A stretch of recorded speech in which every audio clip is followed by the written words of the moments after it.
नमस्कार। आप सभी को दीपोत्सव की हार्दिक शुभकामनाएं। आपके मन में एक विचार जरूर आता होगा कि जब दिवाली अयोध्या में जब भगवान राम वनवास से लौट कर आए थे उस वक्त मनाई जाती है, तो आखिर ये लक्ष्मी माँ लक्ष्मी और भगवान गणेश का पूजन आखिर क्यों होता है। देश भर में दिवाली का त्योहार आज है 31 अक्टूबर को मनाया जा रहा है। आज के दिन लोग घरों में भगवान गणेश और माता लक्ष्मी की पूजा अर्चना करते हैं। मान्यता है कि आज ही के दिन भगवान राम 14 वर्ष का वनवास काट कर पत्नी सीता और भाई लक्ष्मण के साथ अयोध्या लौटे थे। उनके आगमन पर अयोध्या वासियों ने दीपमाला जलाई थी, दिए जलाकर उत्सव मनाया, उनका स्वागत किया गया। तब से हर साल कार्तिक मास की अमावस्या को दिवाली का त्योहार मनाया जाता है। लेकिन क्या आप जानते हैं कि अगर श्री राम के अयोध्या लौटने पर दिवाली मनाई जाती है तो फिर इस दिन लक्ष्मी और गणेश की पूजा क्यों होती है। भगवान राम से जुड़ी दिवाली तो लक्ष्मी पूजा आखिर क्यों।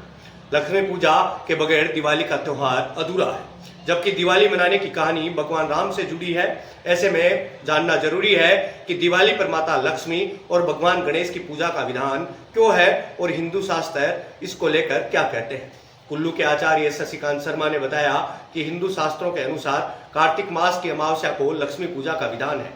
इसकी मान्यता भगवान विष्णु के राम अवतार से भी पहले की है। भगवान विष्णु ने 7वें अवतार के रूप में राम अवतार के रूप में जन्म लिया था, लेकिन लक्ष्मी पूजा की कहानी उससे भी एक युग पहले अर्थात सतयुग की है। आचार्य शशिकांत बताते हैं कि सतयुग में सुर असुर संग्राम के बाद समुद्र मंथन हुआ था, जिसमें अमृत, विष, एरावत हाथी, कामधेनु गाय समेत 14 रत्न निकले। इनमें महालक्ष्मी भी एक थी, जिनको देवी देवताओं ने स्वागत किया। जिसके बाद कार्तिक मास की अमावस्या के दिन ही माता लक्ष्मी और भगवान विष्णु का विवाह हुआ था। मान्यता के अनुसार समुद्र मंथन से ही धनवंतरी निकले थे और वे अंत में अमृत कलश लेकर बाहर निकले थे। धनवंतरी की पूजा धनतेरस को दिन की जाती है। दिवाली पर लक्ष्मी पूजन की मान्यता का तो पता चल गया, लेकिन दिवाली पर माता लक्ष्मी के साथ गणेश जी की पूजा क्यों की जाती है। इसके जवाब में आचार्य कहते हैं कि वैसे तो भगवान गणेश की पूजा हिंदू धर्म में हर शुभ काम से पहले की जाती है, लेकिन दिवाली के दिन लक्ष्मी के साथ गणेश की पूजा की एक वजह है। आचार्य जी ने कहा कि माता लक्ष्मी का जन्म समुद्र मंथन के दौरान जल से हुआ और जल का स्वभाव जैसे चलना होता है वही लक्ष्मी का भी स्वभाव है। इसलिए कहते हैं कि लक्ष्मी एक स्थान पर नहीं रहती, उनका कोई स्थायी वास भी नहीं है। वहीं दूसरी ओर भगवान गणेश बुद्धि के स्वामी हैं। लक्ष्मी को संभालने के लिए बुद्धि की आवश्यकता होती है। बुद्धिमान के पास लक्ष्मी हमेशा स्थिर रहती है, इसलिए लक्ष्मी को स्थिर रखने के लिए भगवान गणेश की पूजा की जाती है।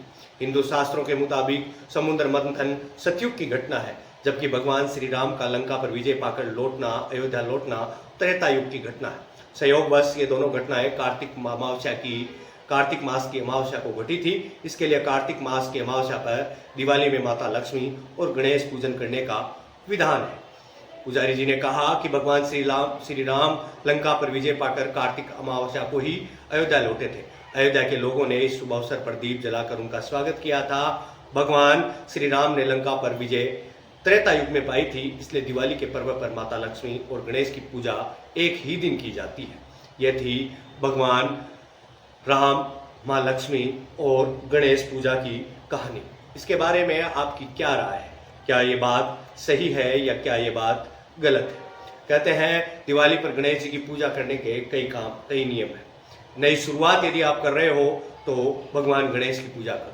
विघ्नों का नाश करने के लिए भी भगवान गणेश जी की पूजा होती है।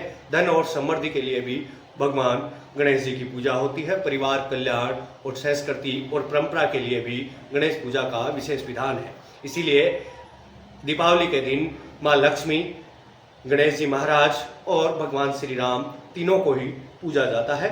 अभी मैं आपसे विदा लेता हूँ। मिलते हैं किसी ऐसे ही अन्य वीडियो में। तब तक के लिए आप देखते रहिए बम्बाट और हम मिलते हैं फिर किसी अन्य वीडियो में। तब तक के लिए द बम्बाट के साथ आप अपना सहयोग बनाए रखें।